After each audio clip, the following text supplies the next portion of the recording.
यादव म्हणून इसम आहे. त्यांनी आज दुपारी सुमारास 3 वाजता पोलीस स्टेशनचे प्रिमाईसमध्ये तो आला आणि त्याची तब्येत तिथे बिघडली आणि आपल्या लोकांनी त्याला पोलीस इथे हॉस्पिटलला ॲडमिट केलं. त्यानंतर असं कळालं की तो जहर पिऊन आलेला होता. आपण CCTV फुटेजसुद्धा पोलीस स्टेशनच्या प्रिझर्व केलेला आहे. त्यामध्ये असं प्रायमरी दिसून येत आहे की तो वावरात पोलीस स्टेशनच्या प्रिमाईसमध्ये येताना त्याला उलटी होत होती. त्यांनी गाडी लावली आणि सतत त्याला उलटी सुरू झाली तिकडे. तर तो सगळा फुटेज पण आपण प्रिझर्व केलेला आहे आणि यांना पोलिसनी एक NDPSच्या गुन्ह्यामध्ये चौकशीसाठी पोलीस स्टेशनला बोलवलं. मागचे यांचे काही पार्श्वभूमी आहे.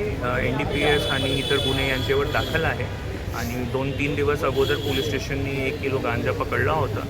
त्या गुन्ह्यामध्ये यांच्या जे मुख्य आरोपी होता त्यांनी यांना सप्लायर म्हणून नाम यांच्या घेतले होतं. तो इन्क्वायरीसाठी यांना पोलिसांनी बोलवलं होतं. ते व्हिडिओ पण पोलिसांच्या समोर आलेला आहे. आपण तो व्हिडिओसुद्धा रेकॉर्डवर घेऊ आणि मयत इसमांनी जेवढे पोलीस लोकांवर किंवा इतर लोकांवर जे ॲलिगेशन्स केलं आहे त्याचीसुद्धा सखोल चौकशी पोलीस करतील.